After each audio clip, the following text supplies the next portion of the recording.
Hello friends, welcome back to Anvesha channel. आज हम लोग पढ़ेंगे अरस्तु का त्रासदी सिद्धांत। ठीक है, ये जो टॉपिक है ये टॉपिक हमारे यूजीसी नेट के सिलेबस में है। ठीक है, तो इस टॉपिक को हम लोग पूरे विस्तार से पढ़ेंगे। ठीक है, चलिए आइए पढ़ना स्टार्ट करते हैं। देखिए, सबसे पहले हम लोग देखते हैं कि त्रासदी शब्द कहाँ से आया। ठीक है, तो त्रासदी ग्रीक साहित्य से आया है। ठीक है, मतलब ग्रीक साहित्य का ये महत्वपूर्ण विधा है। ठीक है, तो देखिए ग्रीक साहित्य में त्रासदी महत्वपूर्ण विधा है। यह अंग्रेजी के ट्रेजिडी, ठीक है, ट्रेजिडी शब्द का हिंदी रूपांतर है।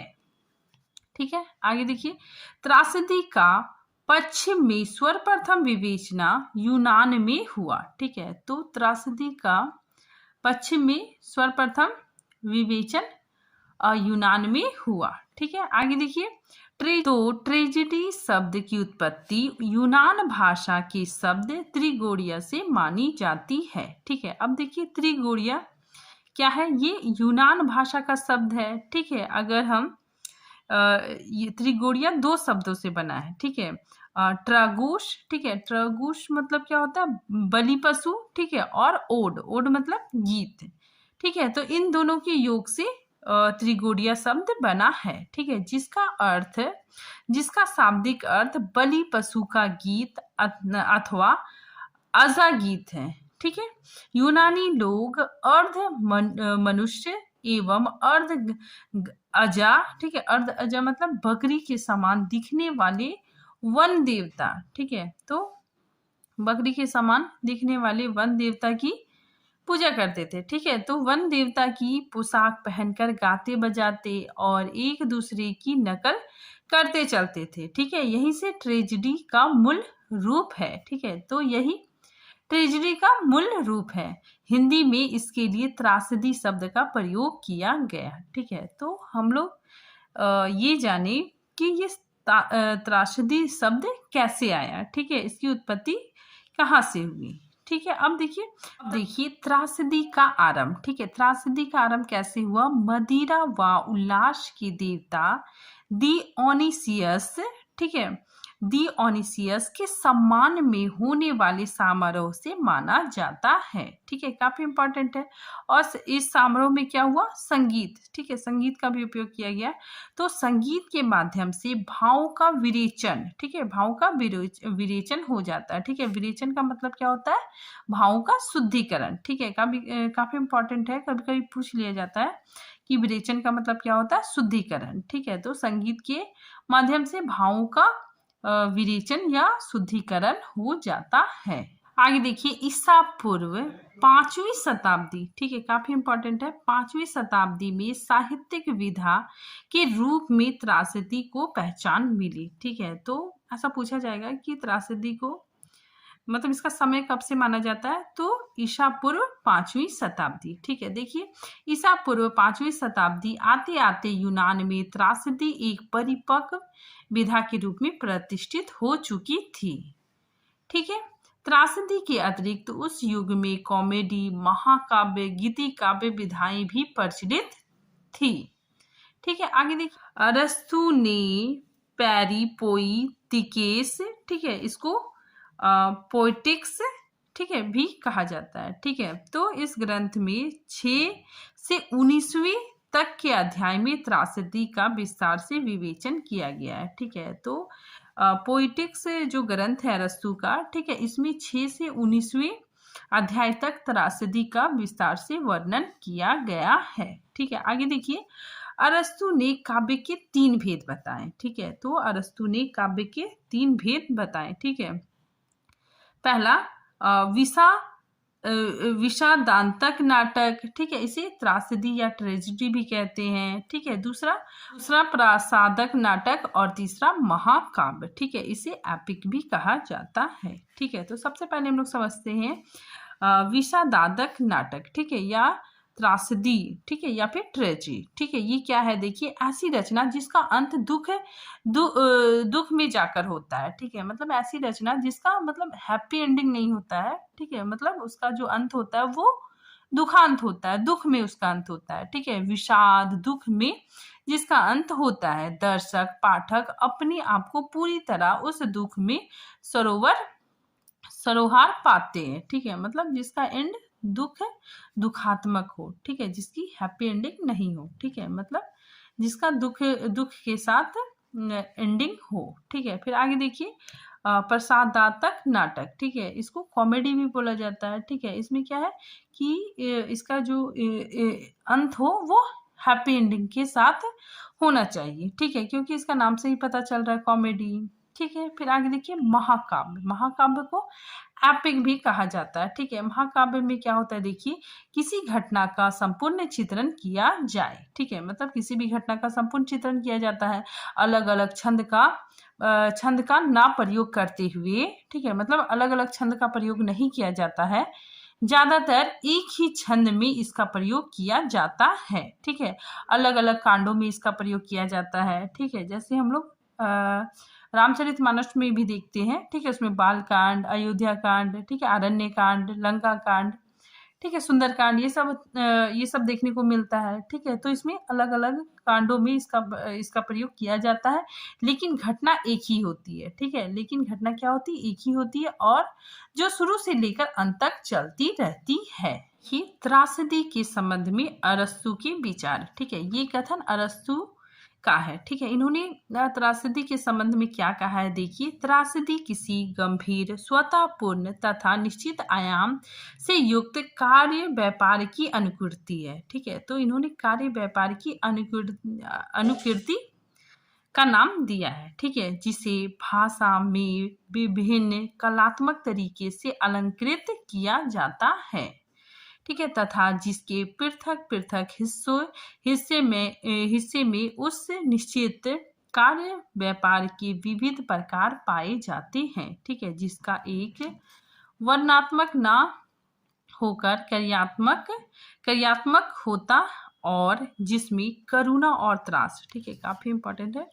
अरस्तु ने करुणा और त्रास की बातें की है, तो करुणा एवं त्रास के उद्वेग द्वारा इन मनोविकारों का विवेचन किया जाता है, ठीक है। तो काफी इंपॉर्टेंट है, ये कथन अरस्तु का है, ठीक है। आगे देखिए, दुखांतक एक ऐसे कार्य व्यापार का अनुकरण है, ठीक है, अनुकरण मतलब नकल, ठीक है। तो अनुकरण है जो करुणा और भय को उद्भूत कर भावों का उचित विवेचन करे, ठीक है, भावों को क्या करे, उचित विवेचन करे, ठीक है। विवेचन मतलब क्या होता है, विचारों का शुद्धिकरण, ठीक है। इसमें यही बताया जा रहा है कि जो दुखात्मक नाटक होता है, ठीक है, उसमें क्या होता है, करुणा और भय होता है, ठीक है, जिससे हमारे भावों को उद्बोध कर हमारे भावों को उचित विवेचन करता है, ठीक है, हमारे भावों को क्या करता है, विवेचन करता है, ठीक है, विचारों को शुद्धिकरण करता है। देखिए, ये बताया जा रहा है कि कोई भी, मान लीजिए हम लोग दुखांत नाटक देखते हैं, ठीक है, तो दर्शक क्या होता है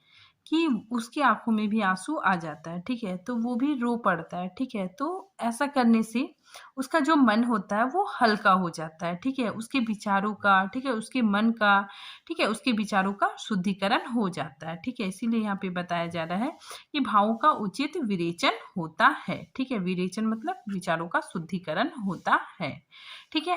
आगे देखिए, अरस्तु के अनुसार त्रासदी का उद्देश्य, ठीक है। अब हम लोग देखते हैं अरस्तु के अनुसार त्रासदी का उद्देश्य, ठीक है। तो देखिए, किसी भी घटना का भव्य तरीके से वर्णन करना, ठीक है, ये त्रासदी का उद्देश्य है, ठीक है। विचारों का शुद्धिकरण, ठीक है, अभी मैंने बताया वही, ठीक है, विचारों का शुद्धिकरण और दूषित विचारों का समन, ठीक है, दूषित विचारों का समन भी त्रासदी का उद्देश्य है, ठीक है। अब देखिए, त्रासदी के अंग या तत्व, ठीक है, तो त्रासदी के अंग या तत्व कौन कौन है, देखिए, कथानक, चरित्र चित्रण, विचार तत्व, पद रचना या भाषा शैली, ठीक है, दृश्य विधान और संगीत।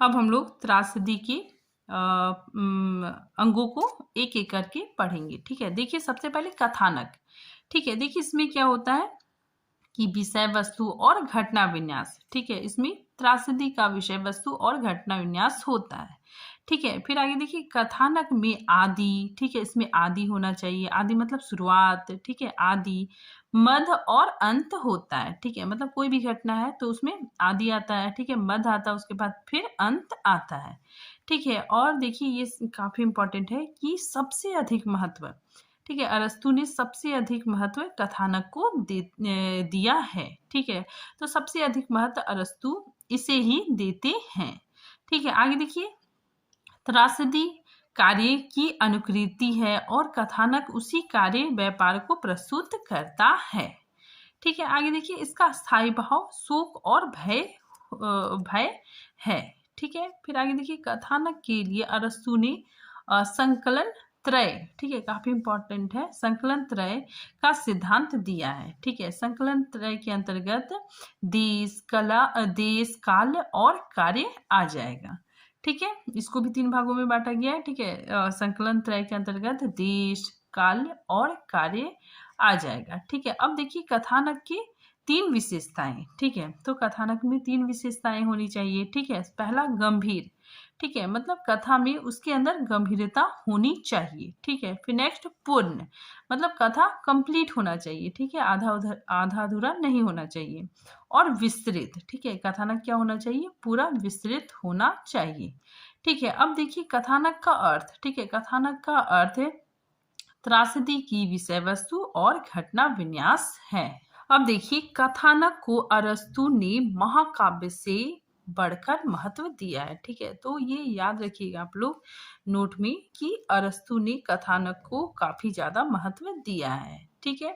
अब देखिए कथानक के भेद, ठीक है, विषय के आधार पर या फिर अनुकरण के संदर्भ पर, ठीक है, तो कथानक के 3 भेद है, ठीक है, विषय के आधार पर 3 भेद है, ठीक है। पहला जनश्रुति या दंत कथा, ठीक है, इसमें सुनी सुनाई कथाएं आ जाती है, ठीक है, जो हम लोग पहले से जो सुनी सुनाई कथाएं हैं, ठीक है, ये जनश्रुति के अंतर्गत आ जाएगी, ठीक है। फिर दूसरा देखिए काल्पनिक या फिर कल्पना मूलक, ठीक है, इसमें कवि की जो कल्पना है, ठीक है, इसमें कवि क्या करता है अपनी कल्पनाओं के द्वारा कथा की रचना करता है, ठीक है। नेक्स्ट देखिए ऐतिहासिक, ठीक है, इसमें इतिहास की सत्य घटनाओं पर आधारित रचनाएं होती है, ठीक है, जैसे हम लोग जयशंकर प्रसाद का नाटक देखते हैं, ठीक है, जयशंकर प्रसाद का नाटक ज्यादातर ऐतिहासिक नाटक ही है, ठीक है। अब देखिए रचना के आधार पर या फिर शिल्प के आधार पर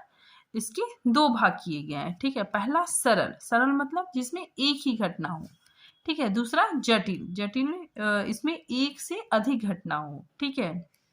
अब देखिए अरस्तु ने जटिल कथानक के 3 प्रमुख अंग माने हैं, ठीक है। पहला महान त्रुटि, ठीक है, दूसरा स्थिति विपर्यय, ठीक है, और तीसरा अभिज्ञान, ठीक है। तो सबसे पहले हम लोग देखते हैं कि महान त्रुटि क्या होता है, ठीक है। अब देखिए महान त्रुटि, ठीक है, महान त्रुटि क्या होता है, नायक द्वारा अज्ञानतावश, ठीक है, नायक द्वारा अज्ञानतावश कोई भूल कर बैठना ही महान त्रुटि कहलाता है, ठीक है। इसको एक और तरीके से समझ सकते हैं कि नायक द्वारा अनजाने में, ठीक है, परिस्थितिवश भूल हो जाती है, ठीक है, मतलब जैसी परिस्थिति होती है, ठीक है, परिस्थिति के अनुकूल उससे भूल हो जाती है, ठीक है, तो भूल करना ही महान त्रुटि कहलाता है, ठीक है। और इसे अरस्तु ने हिमर्शिया कहा है। यहाँ पे देखिए सबसे पहले हम लोग हिमर्शिया देखते हैं, ठीक है, इस शब्द का क्या अर्थ होता है, देखिए इस शब्द से तात्पर्य नायक के द्वारा की गई त्रुटि, ठीक है, या फिर नायक द्वारा की गई महान भूल है, ठीक है। यह भूल परिस्थिति वश भी हो सकती है, ठीक है, तो यह भूल परिस्थिति वश भी हो सकती है, ठीक है। आगे देखिए इससे नायक का, ठीक है, इसमें क्या है, नायक का चारित्रिक पतन नहीं होता है, ठीक है, तो इससे नायक का चारित्रिक पतन नहीं होता है, ठीक है। कैसे नहीं होता है, देखिए जो नायक है वो इसी लोक का है, ठीक है, मतलब हमारे जैसा मानव है, ठीक है, यानी मानव होता है, ठीक है, उसको मानव के रूप में दिखाया जाता है। नायक कुछ बड़ी गलती कर देता है। नायक क्या करता है, कुछ बड़ी गलती कर देता है और वो गलती वो जानबूझकर नहीं करता है, ठीक है, परिस्थितिवश कर देता है। वो गलती अनजाने में कर देता है, ठीक है, जिसके कारण दुख की उत्पत्ति होती है, ठीक है, क्योंकि जहाँ मतलब त्रासदी होगा, ठीक है, वहां दुख आएगा ही, ठीक है, वहां दुख आएगा।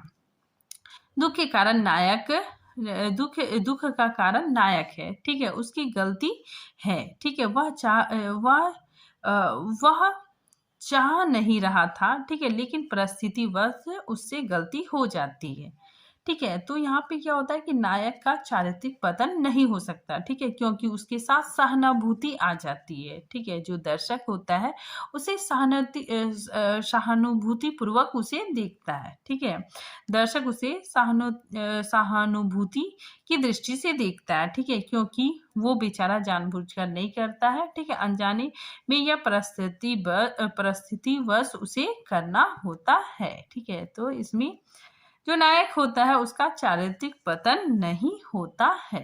आई होप आप लोगों को हेमरसिया समझ में आ गया होगा, ठीक है। अब हम लोग पढ़ते हैं नेक्स्ट स्थिति विपर्य, ठीक है। विपर्य मतलब क्या होता है, विपरीत, ठीक है, स्थिति के विपरीत, ठीक है। देखिए स्थिति के विपरीत मतलब क्या होता है कि हम जैसा चाहते हैं, ठीक है, मतलब हम चाहते कुछ और है लेकिन होता कुछ और है, ठीक है। तो इसमें क्या होता है स्थिति विपर्य में कि नायक की इच्छा के विपरीत कार्य का होना ही स्थिति विपर्य कहलाता है। यहाँ पे देखिए हम लोग यहाँ पे स्थिति विपर्य को अच्छे से समझ सकते हैं कि नायक की इच्छा और आशा के विपरीत किसी कार्य का होना स्थिति विपर्य कहलाता है, ठीक है। जैसे हम लोग एग्जाम्पल देखते हैं कि राम को आशा नहीं थी कि सीता का हरण हो जाएगा, ठीक है, तो ये क्या है, स्थिति विपर्य है, ठीक है। नेक्स्ट हम लोग देखते हैं अभिज्ञान, ठीक है। अभिज्ञान मतलब सत्य का ज्ञान होना, ठीक है। देखिए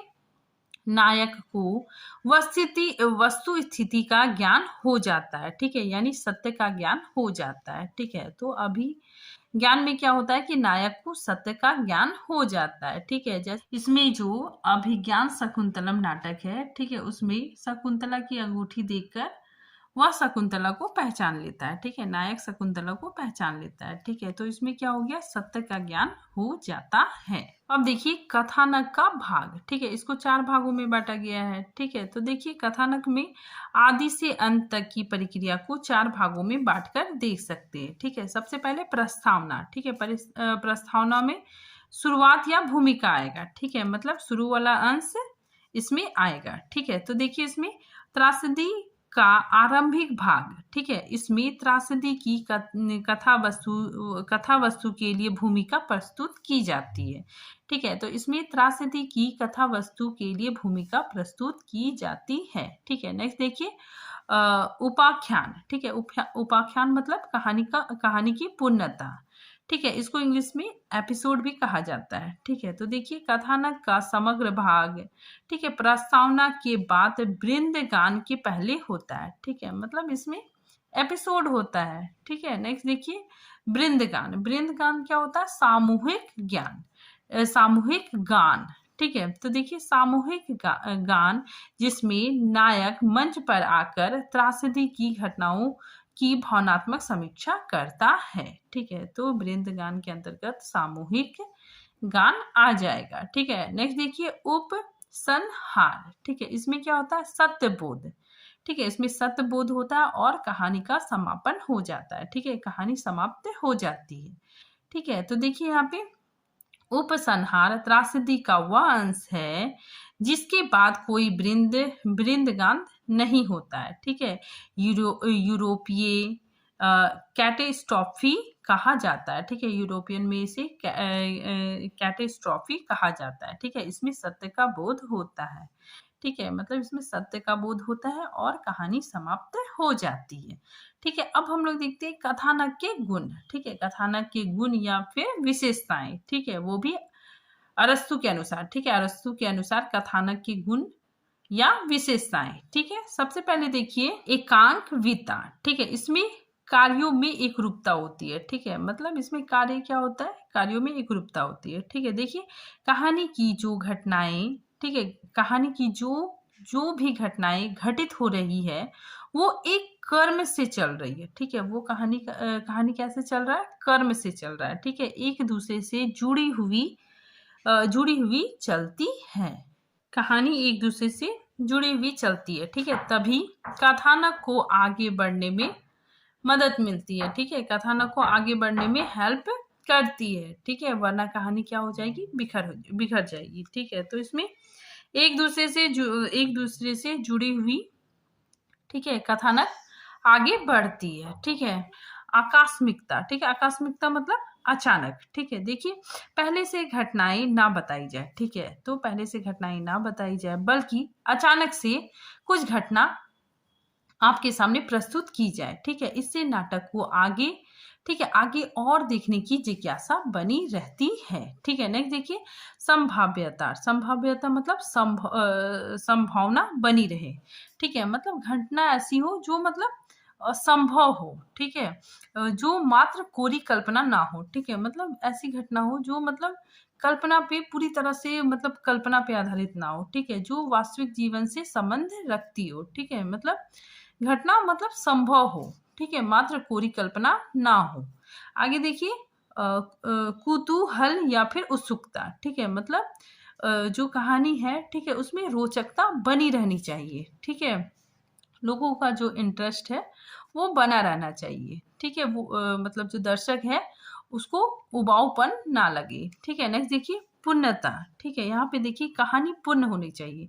जो कहानी है वो पूर्ण होनी चाहिए। ठीक है, आप कहानी को अधूरा नहीं छोड़ सकते। ठीक है, मतलब इसमें आधा अधूरा कहानी नहीं होना चाहिए। ठीक है, कहानी का आरंभ, ठीक है, कहानी का आरंभ, मध्य और अंत होना चाहिए।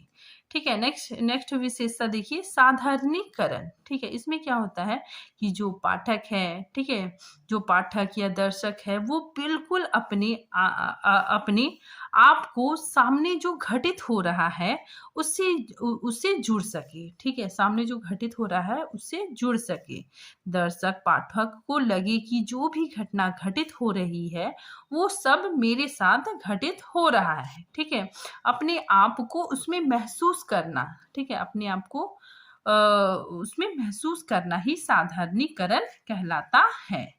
ठीक है, अब हम लोग नेक्स्ट पढ़ते हैं चरित्र चित्रण। ठीक है, देखिए चरित्र चित्रण पात्रों का कहानी में महत्वपूर्ण स्थान होता है। ठीक है, जो पात्र होते हैं, ठीक है, उसका भी कहानी में महत्वपूर्ण स्थान होता है। ठीक है, आगे देखिए त्रासदी के नायक का पतन आवश्यक है। ठीक है, लेकिन ये पतन कुछ निर्णयात्मक भूल की वजह या परिस्थितिवश हो जाता है। ठीक है, अरस्तु ने इसे महान त्रुटि कहा है। ठीक है, जो मैंने महान त्रुटि बताया, ठीक है, सेम वही है कि नायक के साथ कुछ भूल हो जाती है। ठीक है, अनजाने में, ठीक है, कोई भूल हो जाती है। ठीक है, जिससे उसका चारित्रिक पतन नहीं होता है। ठीक है, तो वही सेम चीज है। आगे देखिए चरित्र पात्र अपनी जाति वर्ग क्षेत्र के अनुकूल होना चाहिए। ठीक है, मतलब यहाँ बताया जा रहा है कि जो चरित्र है, ठीक है, जो पात्र है वो अपनी जाति वर्ग या क्षेत्र के अनुकूल होना चाहिए। ठीक है, देखिए इसको हम लोग एग्जाम्पल से समझ सकते हैं कि मान लीजिए कोई ग्रामीण क्षेत्र का व्यक्ति है। ठीक है, ग्रामीण क्षेत्र से है तो उसकी झलक, ठीक है, उसके अंदर दिखाई देनी चाहिए। ठीक है, उसके हाव भाव से, उसके कपड़े से, ठीक है, उसके हाव भाव से ग्रामीण क्षेत्र का पता चलना चाहिए। ठीक है, वही कोई शहरी क्षेत्र का आदमी है, ठीक है, तो उस क्षेत्र विशेष की अनुभूति होनी चाहिए। ठीक है, उसको देख के, उसके हाव भाव को देख के उसके क्षेत्र विशेष की अनुभूति होनी चाहिए। ठीक है, उसे देखते ही वह कहाँ से संबंधित है इसका पता चलता है। ठीक है, तो ये क्या है, ये ही चरित्र पात्र अपनी जाति वर्ग या क्षेत्र के अनुकूल होना चाहिए। ठीक है, नेक्स्ट आगे देखिए नायक में अच्छे बुरे दोनों गुण होने चाहिए। ठीक है, जो नायक है उसमें अच्छे बुरे दोनों गुण होने चाहिए। ठीक है, देखिए क्योंकि नायक क्या है, इसी लोक का है और इंसान से गलती होती है। ठीक है, इंसानों से क्या होती है, गलती होती है। ठीक है, उससे भी गलती होगी, कुछ अच्छाइयाँ भी होगी और कुछ बुराइयाँ भी होगी। ठीक है, इसीलिए अरस्तु ने इसे हेमर्सिया शब्द का प्रयोग किया है। ठीक है, फिर आगे देखिए विचार तत्व, ठीक है, विचार तत्व में क्या है, देखिए त्रासदी का जन्म ही विचारों के गर्भ से हुआ है, ठीक है, ये कथन अरस्तु जी का है, ठीक है, तो काफी इंपॉर्टेंट है। अरस्तु जी का मत है कि त्रासदी का जन्म, ठीक है, त्रासदी का जन्म ही विचारों के गर्भ से हुआ है, ठीक है, विचारों के गर्भ से हुआ है, इसका मतलब क्या है, देखिए दुख का कारण क्या है, ठीक है, जो हमारे विचार है, हमारी इच्छाएं होती है, ठीक है, उसी से हम दुखी होते हैं, ठीक है, वे ही दुख को जन्म देते हैं। इसीलिए अरस्तु ने कहा है कि त्रासदी में विचारों का महत्वपूर्ण योगदान है, ठीक है। आगे देखिए त्रासदी में भय, ठीक है, काफी इंपॉर्टेंट है, त्रासदी में भय और करुणा से युक्त विचारों को महत्व दिया गया है। अब देखिए संगीत, ठीक है, अरस्तु के अनुसार संगीत भावों की अभिव्यक्ति का सटीक माध्यम है, ठीक है, त्रासदी का महत्वपूर्ण अंग संगीत है, ठीक है, देखिए त्रासदी में संगीत उन्मादक होना चाहिए, ठीक है, उन्मादक मतलब आपकी जो भावनाएं हैं, ठीक है, आपकी जो भावनाएं हैं उसे और भी बढ़ाए, ठीक है, उसे और भी इंक्रीज करे, ठीक है, और इसमें शांत संगीत को महत्व दिया गया है, ठीक है, इसमें खुशी के गीत शामिल नहीं होंगे, ठीक है, त्रासदी में खुशी के गीत शामिल नहीं होंगे, ठीक है। आगे देखिए संगीत के द्वारा त्रासदी का विषय वातावरण अधिक गंभीर प्रभावशाली और भव्य हो जाता है, ठीक है, तो संगीत त्रासदी का महत्वपूर्ण अंग है, ठीक। आगे देखिए भाषा शैली और पद योजना, ठीक है, देखिए अरस्तु के अनुसार भाषा एवं संवाद के लिए, ठीक है, भाषा एवं संवाद के लिए दृश्य की आवश्यकता नहीं होनी चाहिए, ठीक है। फिर आगे देखिए घटना के अनुसार, ठीक है, चरित्रों के अनुसार भाषा और संवाद का प्रयोग होना चाहिए, ठीक है, मतलब घटना के अनुसार, ठीक है, जिसका जैसा चरित्र है, ठीक है, उसके अनुसार भाषा या संवाद का प्रयोग होना चाहिए, ठीक है, अलंकृत भाषा का प्रयोग होना चाहिए, ठीक है, भाषा में लय संगीत का समावेश किया जाना चाहिए, ठीक है, और सबसे महत्वपूर्ण बात इसमें सरलता होनी चाहिए, ठीक है, ऐसा भी ना हो कि आप इतने बड़े बड़े शब्दों का प्रयोग कर रहे हैं, ठीक है, इतने कठिन शब्दों का प्रयोग कर रहे हैं, ठीक है, जिससे सामने जो दर्शक बैठा हुआ है, ठीक है, उसे कुछ समझ में नहीं आ रहा है, ठीक है, जो श्रोता बैठा हुआ है उसे कुछ भी समझ नहीं आ रहा है, ठीक है, तो इसमें सबसे ज्यादा महत्वपूर्ण बात है कि इसमें सरलता होनी चाहिए, ठीक है, पात्रानुकूल भाषा का प्रयोग होना चाहिए। अब देखिए दृश्य विधान, ठीक है, दृश्य विधान मतलब क्या हो गया, रंगमंच की सजावट और साज सज्जा से है, ठीक है, देखिए अरस्तु ने इसका संबंध कलाकार की अपेक्षा शिल्पकार से माना है, ठीक है, तो अरस्तु ने इसमें कलाकार की अपेक्षा शिल्पकार को ज्यादा महत्व दिया है, ठीक है। आगे देखिए दृश्य विधान का अर्थ है रंगमंच की साज सज्जा, ठीक है, रंगमंच की साज सज्जा पात्रों की वेशभूषा आदि जो रंगमंच के साधनों के कुशल प्रयोग से उपस्थित की जाती है, ठीक है, तो दृश्य विधान के अंतर्गत क्या आ जाएगा, रंगमंच का साज सज्जा, ठीक है, और पात्रों की वेशभूषा, ठीक है, ये सारी चीजें दृश्य विधान के अंतर्गत आ जाएगी, ठीक है। फिर आगे देखिए दृश्य का संबंध अभिनेता से होता है, ठीक है, अभिनेता मतलब दृश्य विधान से होता है, ठीक है। फिर आगे देखिए अभिनेता त्रासदी का प्राण तत्व है, ठीक है, तो अभिनेता मतलब ये क्या हो गया, दृश्य विधान, ठीक है, तो अभिनेता त्रासदी का प्राण तत्व है, अरस्तु ने इसे कार्यकारी तत्व माना है, ठीक है। तो आज ये टॉपिक यहीं पे खत्म होता है, ठीक है, मिलते हैं नेक्स्ट टॉपिक के साथ, तब तक के लिए थैंक यू।